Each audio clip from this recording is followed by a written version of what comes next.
Hello everyone, and welcome to another episode of Unscripted Reviews with me, Freebiewits, your host. Today I'll be taking a look at the really odd case of OverDungeon. Now, for those of you who don't know, OverDungeon is a pseudo-real-time 3D game that's a roguelite, a deck builder, reminiscent of Slay the Spire and such. I know what you're thinking. Freebiewits, you have a problem. You like all these deck building card games. You have Slay the Spire, Monster Train, and more recently, Rogue Book. Dude, we've got to stop you. And you know what? I hear you. I hear what you're saying. You're saying that I have a problem, and I appreciate you, as my friends and viewers and whatever, that you're trying to put me on a healthier path. But I'm just going to tell you right now, I don't have a problem. The problem is, I don't have enough roguelike deck builders. But if it makes you feel better, OverDungeon is different. As I said, it has pseudo real-time play, so it's a bit different and it's less about strategy and a bit about the craziness. Now don't get me wrong, there is some thought that you have to put into making your deck and how you play it and such. Positioning is also a key. Unlike Slay the Spire, you get to summon creatures, and these creatures move around in real time while you're taking your turn. Now there is a time limit thing that ends your turn prematurely if you don't play anything for a long time. Other than that, unlike Slay the Spire, Monster Train, and all the other deck-building card-like games around, there's no energy meter. Instead, you have a hand. Once you get to 2 cards or less, your turn ends, and you shuffle back your cards into the discard pile and keep drawing from the deck. Now, some cards make it so you draw less cards next time, and if you keep playing these cards too much, you might find yourselves drawing exactly 2 cards or less, which would then end your next turn. In between the turns, the enemy gets to attack or activate a special ability and such, so you don't want the enemy to keep having their turn.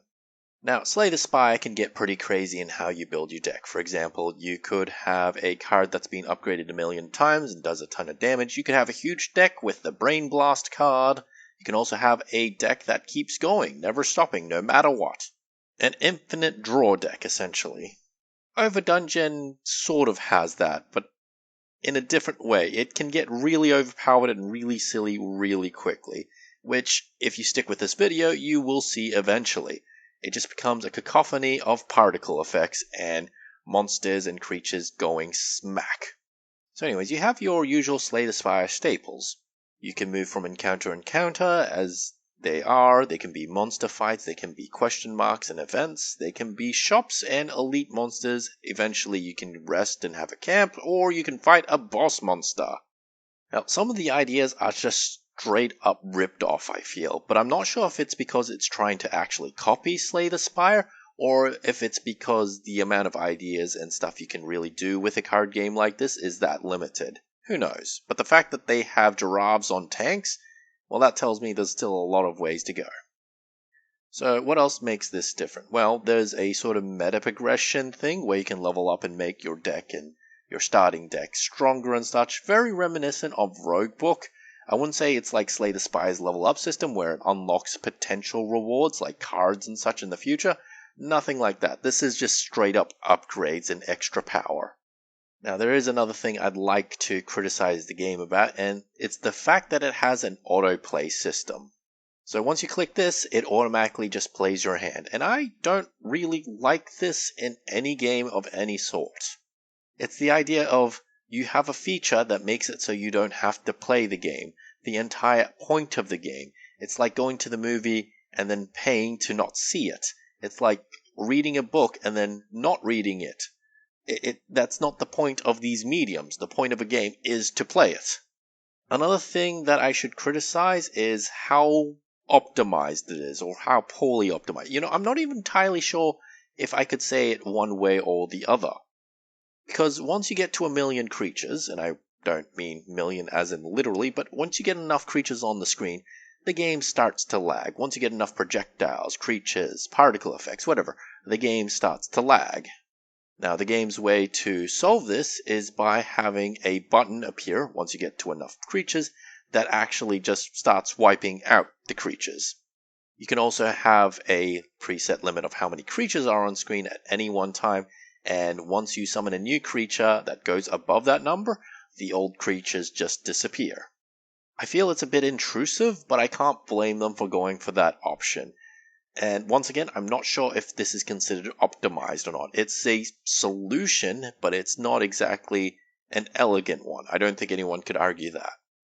Another thing to note about the game is that it has assets from the actual store itself, as in these art cards, some of the images, are bought. They're not created by whoever made this game.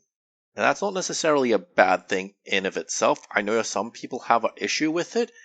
I myself feel that this game is unique enough of an experience that I don't really care as much. And you know what? I applaud people for going this path if they themselves don't consider themselves good artists. I don't really mind, and it does save on development time to some degree. It's the game studios that only use other people's art and try to pass it off as their own that I have a problem with. If your game is only good because of other people's work, then you don't have a good game at all. So would I recommend OverDungeon to you? And the answer is maybe. It's very conditional. In terms of price, it's slightly over $20 for Australian dollars, and that's okayish for a indie game, I guess.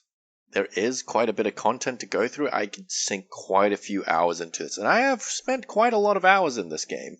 59.8 hours specifically according to Steam.